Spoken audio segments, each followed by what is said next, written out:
Well, let's deal with the skeptics head on, because no doubt there are a few people, maybe listening, watching this, who have heard the Derrida skeptics, the claim that he's not a real philosopher, that he's really just a joker. He's playing around. He's the court jester in the courtroom of philosophy, and even. Didn't Foucault say something rather rude about him? So, even in his own camp, it seems that there's some dissent. So, how would you address the skeptics who say there's nothing useful to see here? Yeah, I think first of all, in relation to the fool idea, I would just point people to Shakespeare's fools and say that the fool is not always a peripheral or trivial character. But more seriously, I think there are a number of very unhelpful caricatures of Derrida that circulate and act as, to coin a phrase, defeater beliefs that stop people engaging with his thought. One of the main ones is that he thinks that language is meaningless, and that it can mean anything we want it to. There's essentially an arbitrariness about language. And I think if he did think that, I wouldn't have written a book on him. And I don't think that that's what he thinks. What he does say, quite powerfully, I think, is that the way that we use language and the structure of our language is open to new meanings.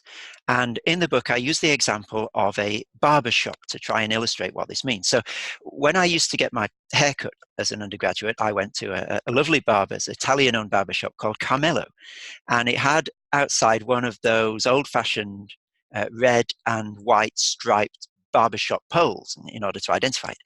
And one day I was walking past Carmelo's on Jesus Lane, and I noticed that some scaffolding had come up outside it, and lo and behold, this scaffolding also had red and white striped tape on it to tell people not to bump into the scaffolding. And so what have we got at that point? We've got two instances of the same sign, if you like, red and white stripes, one of which is saying, please come in here if you want to have your haircut, and the other one is saying, watch out, don't bump into the scaffolding. Now, people have no problem telling those two contexts apart. You don't get people queuing up outside building sites waiting to get their haircut, and you don't get builders walking into barber shops asking if there's any work that needs to be done. The context determines the meaning of the red and white stripes in both of those cases. But that context is not riveted down forever. Red and white stripes could in the future have other possible meanings. Imagine the new sort of multinational global firm, the successor to Google, whoever that is, and they decide to have a logo with red and white stripes in. That would then become, in most people's minds, the dominant meaning. When people see red and white stripes, they would immediately think of this particular company. And another example of that would be the date 9/11. Before 2001, it was various people's birthday. It might have had significance here and there, but suddenly the primary meaning of that date changed for almost everybody. And what that illustrates in both these cases is that the context of these signs is open. But it's not only sort of open in the future. It's not only that things could take on different meanings in the future, it's that it's very hard, I think Derrida would say impossible, to exhaustively determine content and context in the present. So, for example, the red and white stripes outside Carmelo's barbershop. Now, I assume that they're there simply because it's a barber's and that's the conventional sign for indicating that it's a barbershop. But it may be that the owner of the barbershop is a fan of the soccer team Atletico Madrid, who play in red and white stripes. And so he thought how fitting it would be for my shop to sport the colour of my team. And that would, if I knew that, that would change what I thought about those particular red and white stripes outside the shop. The context has enlarged. I know more about where that particular instance of red and white stripes come from, and so that I would read it differently. And in a sense, there's no place where I know that I can securely stop in exploring that context. That there are more things that I could find out about this particular instance of red and white stripes, or Derrida would say there's more things I can find out about any context. Perhaps a good illustration of that would be the play Hamlet. People are still writing about forgotten or neglected aspects of the context of Hamlet that might change certain aspects of our interpretation of it. So meaning isn't arbitrary. It's not that red and white stripes can mean whatever I want them to mean. I'll just make up a silly meaning for them, and that's what they mean for me. Absolutely not. But red and white stripes are open in their context. They might gain new meanings in the future, and any particular instance of them might have shades of meaning that I've not yet discovered. And finally, Derrida would say red and white stripes, or any sign, don't mean anything in and of themselves abstracted from any context. So if I just say red and white stripes, what do they mean? And I think that a natural question would be, well, are they outside a barber shop? Are they on a construction site? Are they on a soccer shirt? And you need some sort of context to determine what they mean in any particular instance. They don't have any intrinsic meaning all to themselves.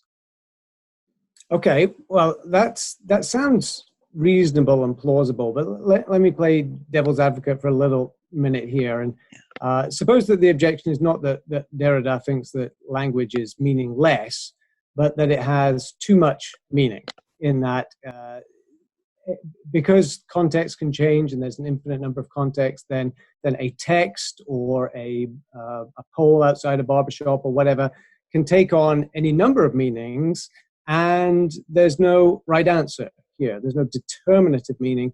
There's nothing that anchors meaning in some objective reality or some objective standard. And take your Hamlet example. So people are still debating about the meaning of Hamlet. And part of me wants to say, well, Hamlet is what Shakespeare meant, right? I mean, that's what fixes the meaning. But Derrida, to many years, seems to be saying something more radical, because if that's all he's saying, then that's nothing new. There's nothing very interesting about the idea that meaning is determined by context. So is there something more radical that he's saying? And if so, is it a problem? I think there are two questions there. I'll take the second one first. Is there anything more radical that he's saying? I think what he is saying is that we haven't understood how radical that is. So we are happy to assent to the idea that context determines meaning, but we don't follow that through. What then does that mean for these ideas that we vaunt as universal, whether they be ethical ideas in terms of human rights or ideas of truth and falsehood? I think that the radicality comes in the way that he's ruthless in taking what you've, I think, quite rightly framed there as essentially a banal observation that most people would agree with, and saying, okay, where does that lead us then? If that's really the case, where do we end up? And I think what is interesting, compelling about Derrida's thought is that he implacably pursues that thought, and he doesn't let go. He doesn't get off the bus halfway, and he tries to follow through on, okay, what does that then mean if meaning is context dependent in that way, for the way that we see the world, for the way that we think about society and ethics and so forth.